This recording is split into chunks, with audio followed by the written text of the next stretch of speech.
আজকে আমি দেখাচ্ছি আপনাদের পাবদা মাছের তেল ঝাল। এটা ধনেপাতা দিয়ে করব। পাবদা মাছ ধুয়ে পরিষ্কার করে রেখেছি, আর ধনেপাতা আর একটা টমেটো ওই মিক্সিতে পেস্ট করে নিচ্ছি। এটা করবেন, খুব ভালো হয় খেতে। এরপর আমি ধনেপাতা আর টমেটোটা পেস্ট করে নিয়েছি। কড়াই তেল দিয়ে দিচ্ছি।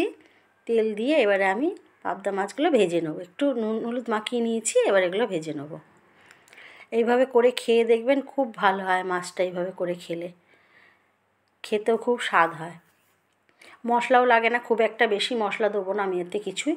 ওই ধনেপাতা আর টমেটোর বাটাটাই দেবো। ভালো করে আমি মাছটা একটু ভেজে নেবো। খুব নরম মাছ, ভেজে নিয়ে আস্তে আস্তে তুলে নিতে হবে। এটা পাবদা মাছ সবাই জানেন যে খুব নরম হয় মাছটা। আমি আস্তে আস্তে করে তুলে নিলাম। এরপরে এর মধ্যে আমি কালো জিরে দিলাম ফোড়নে, দিয়ে এর মধ্যে আমি ওই টমেটো আর ধনেপাতা বাটাটা দিয়ে দিলাম, আর দিচ্ছি কাঁচা লঙ্কা বাটা। কাঁচা লঙ্কা বাটা দিয়ে দিলাম, প্রায় 1 চামচের মতন হবে। আর দিচ্ছি কাশ্মীরি লঙ্কা কালারের জন্য, স্বাদ অনুসারে নুন, আর খুব সামান্য একটু হলুদ দিলাম।